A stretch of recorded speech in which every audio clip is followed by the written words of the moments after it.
Hello everyone, আসসালামু আলাইকুম। প্রিয় শিক্ষার্থী বন্ধুরা, আশা করছি তোমরা সবাই অনেক ভালো আছো। আজকে আমরা পঞ্চম শ্রেণীর অনুশ্রেণী 4-এর 4 নম্বর প্রশ্ন সমাধান করব। এটা তোমাদের বইয়ের 25 পৃষ্ঠার সমাধান, ঠিক আছে? তাহলে দেখো 4 নম্বরে কি বলতেছে। আমরা কিন্তু বেসিক পর্ব এবং আগে আরও 2-3টা পর্ব করছি, সেই পর্বগুলো অবশ্যই দেখবা, তাহলে এটা বুঝতে তোমাদের জন্য অনেক সহজ হবে। তাছাড়া কিন্তু অনেক কঠিন লাগবে আজকের পর্বটা, ঠিক আছে? কিন্তু এটা কিন্তু অনেক সহজ, এই জন্য আগের পর্বটা অবশ্যই ভালো করে বুঝতে হবে এবং দেখে আসতে হবে। তাহলে চলো এটা শুরু করি। 4 নম্বর বলতেছি, গাণিতিক বাক্য সত্য করার জন্য ক এর মান নির্ণয় করো। আমরা কিন্তু এই বিষয়গুলো দেখছিলাম যে কখন গাণিতিক বাক্য হচ্ছে। যদি একটা বাক্যকে বুঝতে পারি যে সত্য না মিথ্যা, তাহলে গাণিতিক বাক্য হয়, আর সত্য মিথ্যা না হলে সেটাকে আমরা কি বলি? খোলা বাক্য বলি। তাহলে এইগুলো কিন্তু খোলা বাক্য, আমরা সত্য মিথ্যা নির্ণয় করতে পারতেছি না, কিন্তু ক এর মান নির্ণয়ের মাধ্যমে এই গাণিতিক বাক্যের সত্য কিনা মিথ্যা নির্ণয় করতে পারবো। তো চলো ক এর মান নির্ণয় করি। তাহলে 1 নম্বর লিখছি, আমরা 1 2 লিখছি, তারপরে আমরা এরপরে এটা সমাধান করার পরে 3 4 5 6 সবগুলো করবো ইনশাল্লাহ। তাহলে এইখানে ক, এখানে যেহেতু সমান আছে, তাহলে আমরা কি লিখি? এটাকে বা লিখি। এখানে কি লিখি? আমরা বা লিখি। এখানে দেখো ক এর মানটা বের করব। ক এর মান যখন বের করব, যার মান বের করব সেটাকে বাম পাশে রাখবো। তাহলে সমান যেটা আছে তার এই পাশটাকে সমানের এপারেকে ডান পাশ বলা হয়, এবং সমানের এপারকে কি বলা হয়? বাম পাশ বলা হয়। তোমার হাতটা নিয়ে নিবা, তোমার হাতের এপার, এটা কি হাত? ডান হাত, তার মানে এই পাশটা ডান পাশ, এটা বাম হাত, তাহলে এই পাশটা কি? বাম পাশ। তাহলে এখানে আমি কটার মান বের করতে বলছি, তাহলে ককে আমি রেখে দিব। রেখে দিয়ে কি করব? এখানে সমান দিব। সমানের এপারে কি আছে? 15 আছে। তাহলে এই যে 9, এটাকে আমি সমানের এপারে পাঠাবো, মানে বাম পাশে আসছে, বাম পাশ থেকে ডান পাশে পাঠাবো। জাস্ট যেটার মান নির্ণয় করতে হবে সেটাকেই শুধু বাম পাশে রাখতে পারবো, অন্য সকল কিছুকে আমরা ডান পাশে পাঠিয়ে দিব। তাহলে এখন 15 তো ছিলই, কিন্তু এই যে 9টাকে যদি এ পাশে নিয়ে আসি, তাহলে কি করতে হবে? যেই চিহ্নটা থাকবে তার চিহ্নের বিপরীত হয়ে যাবে। প্রত্যেকটা পদের চিহ্ন থাকে তার বামে, তাহলে 9-এর চিহ্ন কি?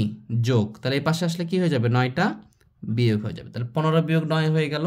তাহলে এখানে আবার লিখো যে বা ক সমান সমান, বিয়োগ করলে কত আসবে? 15 থেকে 9 বিয়োগ করলে 6 আসবে। তাহলে অতএব ক সমান সমান 6, এটাই হচ্ছে উত্তর। নির্ণয় উত্তর হচ্ছে এটা, খুবই সহজ। তাহলে গাণিতিক বাক্য সত্য করার জন্য, গাণিতিক বাক্য করলে কি করতে হবে? সত্য, মিথ্যা করলে হবে না। এইভাবে কয়ের মান নির্ণয় করো। দেখো কয়ের মান যদি 6 হয়, তাহলে তুমি কয়ের জায়গায় 6 বসাও। এইখানে 6 বসালাম, 6 আর যোগ কত? 9। 6 আর 9 কত হয়? 15 হয়। সত্য বাক্য হয়ে গেছে। বুঝতে পারছো? আশা করি বুঝতে পারছো। এরপরে 2 নম্বরটা দেখো, 2 নম্বরটা সমাধান করি আমরা। 2 নম্বরটা বলতেছে যে বা লিখলাম ক বিয়োগ 12 সমান সমান কত আছে? 25। তাহলে আমাকে ক এর মান বের করতে হবে। তাহলে ক বাম পাশে আছে, বাম পাশে রেখে দিব, এই সংখ্যাটাকে ও পাশে পাঠাবো। তাহলে এখানে সমান দিলাম, এখানে যেটা ছিল সেটা আগে লিখতে হবে, 25 আছে। তার মানে এই যে সমানের ডান পাশে যেটা ছিল ওটা কিন্তু অগ্রাধিকার বেশি, ওটাকে আগে লিখতে হবে, ওটাকে পরে লেখা যাবে না। এখন এখান থেকে যেটা আছে সেটা আমি এপারে পাঠাবো। বাম পাশে 12 ছিল, তার চিহ্নটা কি? বিয়োগ। প্রত্যেকটা পদের চিহ্ন থাকে তার বাম পাশে। তাহলে 12-র চিহ্ন কি? মাইনাস। এখন বলবো কয়ের চিহ্ন কি? কয়ের চিহ্ন এখানে আছে, শুরুতে যোগ থাকে, ওটা দিতে হয় না। তাহলে 12টা যদি আমি বাম পাশ থেকে ডান পাশে নিয়ে যাই, তাহলে কি হবে? বিয়োগ আছে, এটা হচ্ছে যোগ হয়ে যাবে। তাহলে যোগ লিখবো আমরা কত? 12 লিখবো। তাহলে এখানে লিখো যে বা ক সমান সমান 12 আর যোগ 25 আর যোগ 12 করো, 5 আর 2 কত? 7, 3 আর 2 আর 1 কত? 3, 37। তাহলে এটাই উত্তর। তাহলে লিখতে পারো যে অতএব ক সমান সমান 37, এটা হচ্ছে আমাদের কি? উত্তর। আশা করি বিষয়টা বুঝতে পারছো। তাহলে চলো আমরা এরপরে 3 নাম্বার 4 নাম্বারটা দেখি। দেখো 3 নাম্বারটা 2 গুণ ক আছে। তাহলে কি করবা?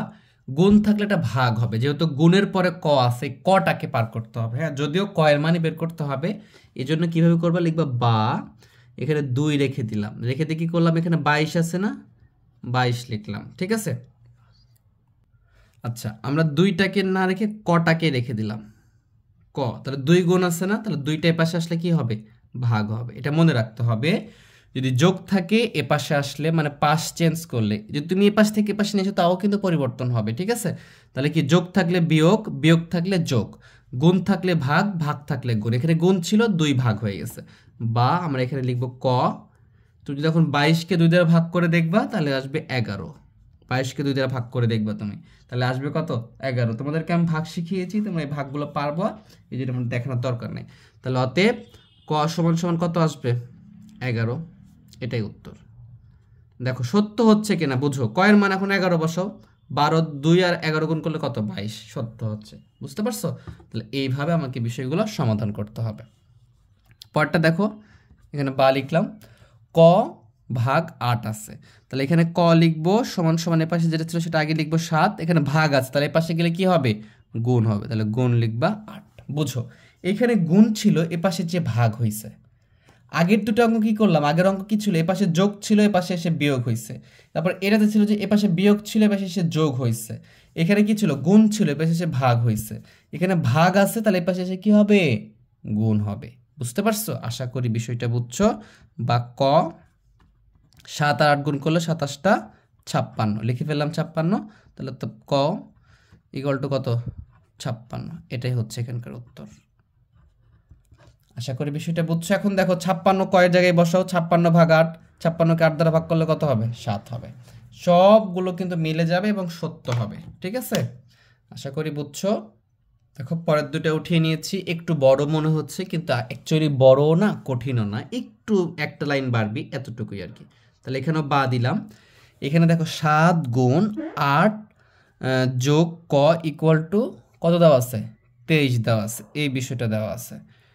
তাহলে এখন আমি কিভাবে করব, আগেরটাতে তো আমরা দুইটা করেছিল, দেখো আমরা আগেরটাতে কি ছিল, দেখো এখানে শুধু দুইটা সংখ্যা ছিল, পার করে দিছো তোমরা, দুইটা পদ ছিল, বা এখানে একটা পদেই বলি, কিন্তু আগে দুটোতে কি ছিল, দুইটা পদ ছিল, যোগ থাকলে পদ সংখ্যা বাড়ে, জাস্ট পার করে দিছি। কিন্তু এইখানে কি আছে, এখানে দেখো, এখানে ভেতরে ব্র্যাকেট দিয়ে 3টা করে, এখানে দুইটা পদ আছে, তার সাথে আরেকটা কি আছে, গুণ আছে, একটু ঝামেলা আছে। তাহলে কিভাবে করব, তাহলে ব্র্যাকেটে যেটা থাকবে সেটার কাজ করব পরে, ব্র্যাকেট ছাড়া যেটা থাকবে সেটার কাজ করব আগে। তাহলে ব্র্যাকেটে যেটা আছে সেটা রেখে দিলাম 8 যোগ ক, মানে টোটালটা তো তুমি পার করতে পারবা না, কারণ এর সাথে ক আছে, ক এর মান তোমরা জানি না, তাহলে এটাই রেখে দিলাম 8 যোগ ক রেখে দিলাম। ব্র্যাকেট দিলেও হবে না দিলেও হবে, কেন হবে দেখো, এখানে কি আছে, 63 আছে লিখলাম। এই যে দেখো এখানে 7 কি আছে, গুণ আছে না, তাহলে 7টা এপারে গেলে কি হবে, এটা অবশ্যই ভাগ হবে, অবশ্যই কি হবে, ভাগ হবে। এই যে দেখো 8 যোগ ক ছিল রেখে দিছি, 7 গুণ ছিল, এখানে 63 ছিল 63 লিখছি, 7 গুণ ছিল, 7 এর পাশে কি হয়ে গেছে, ভাগ হয়ে গেছে। আশা করি বিষয়টা বুঝছো। তাহলে আমরা বা সমান সমান কি লিখবো, বা 8 যোগ ক এটা রেখে দিলাম সমান সমান, এখানে 63কে তুমি যদি 7 দ্বারা ভাগ করো তাহলে দেখবা যে 7 নং 63 মানে 9 হয়। এখন লিখবা বা ক এর মান বের করতে হবে, তাহলে ক রেখে দাও, 8 যোগ আছে এপারে গেলে কি হবে, 9 ছিল এখানে, এই 8টা যোগ আছে, এখানে কি চিহ্ন আছে, যোগ চিহ্ন না, সামনে কিছু না থাকলে কি চিহ্ন থাকে, যোগ চিহ্ন থাকে, তাহলে যোগ 8 আছে, যোগ 8, তাহলে এই পাশে আসলে কি হবে, বিয়োগ 8 হবে। যোগ ছিল এই পাশে আসলে কি হবে, বিয়োগ হয়ে যাবে।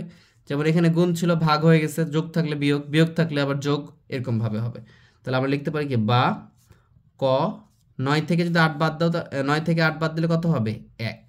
তাহলে অতএব ক এর মান কত হচ্ছে আমাদের, ক এর মান হচ্ছে 1, এটাই হচ্ছে আমাদের উত্তর। আশা করি বিষয়টা বুঝছো। তাহলে এটা আমরা যদি সমাধান করে দেখো, বা লিখতে পারি, এই যে দেখো ক বিয়োগ 4, ব্র্যাকেটের ভিতরে ক আছে, তাহলে ক এর কাজটা পরে করব, ক বিয়োগ 4 লিখবো, এখানে সমান দিব, 6 আছে না, 6 লিখবো। এখন দেখো ভাগ 6 আছে, তাহলে এপারে গেলে কি হবে, এটা গুণ 6 হবে। বুঝো এখানে 7 ছিল, এপাশে এসে ভাগ হয়ে গেছে, কিন্তু এখানে ভাগ ছিল, তাহলে ওপাশে যে কি হয়েছে, গুণ হয়ে গেছে, জাস্ট চিহ্নের পরিবর্তন হবে। এরপরে খেয়াল করো, বা ক বিয়োগ 4, এখানে ব্র্যাকেট দিলেও হবে না দিলেও হবে, কারণ ভাগ ছিল বলে ব্র্যাকেট দেওয়া লাগতো, ভাগ তুমি পার করে দিচ্ছ, তাহলে ব্র্যাকেট না দিলেও হবে। 6 আর 6 গুণ করলে কত হবে, 36, 6 আর 6 গুণ করলে 36। এখন লেখো বা ক, এই ক এখানে 36 সাথে 36 রাখবো, কারণ ক এর মান বের করবো, তাহলে 4টা পার করে দেবো, বিয়োগ 4 আছে, তাহলে এই পাশে আসলে কি হবে, যোগ 4 হবে।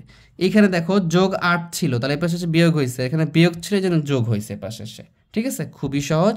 তাহলে বা ক সমান সমান কত হচ্ছে, 36 আর যোগ 4 কত হবে, 40। তাহলে অতএব ক এর মান কত হচ্ছে, 40। এটাই হচ্ছে আমাদের উত্তর। এই যে মানগুলো বের করতেছে, মানগুলো এখানে বসিয়ে দাও, একই কিন্তু রেজাল্ট আসবে। দেখো ক সমান এখানে 40 বসালাম, তাহলে 40 থেকে যদি 4 বিয়োগ করো তাহলে কত হয়, 36, 36কে 6 দ্বারা ভাগ করো, 6 6 36। এখানে যদি ক এর মান দেখো কত পাইছো, 1 পাইছো না, তাহলে যোগ করো, ক 8 যোগ ক আছে না, তার মানে 1 আছে, ব্র্যাকেটের কাজ আগে করতে হয়, যদি 1 থাকে তাহলে 8 আর 1 9, 7 নং 63 মিলে গেছে, প্রত্যেকটা মিলে যাবে। এই জন্য আমাকে বলছে যে গাণিতিক বাক্যে সত্য করার জন্য ক এর মান নির্ণয় করো, আমাকে এমন ক এর মান নির্ণয় করতে হবে যেন সেটা সত্য হয়। তাহলে আজকে ক্লাসটা এই পর্যন্ত রাখতেছি। যদি তোমাদের ক্লাসটা ভালো লেগে থাকে অবশ্যই ভিডিওটাকে একটু লাইক করে দিবা, বন্ধুদের মাঝে শেয়ার করে দিবা, আর অবশ্যই সাবস্ক্রাইব করবা। সাবস্ক্রাইব করতে থাকলে অসংখ্য ধন্যবাদ। সবাই ভালো থেকো, সুস্থ থেকো। আল্লাহ হাফেজ।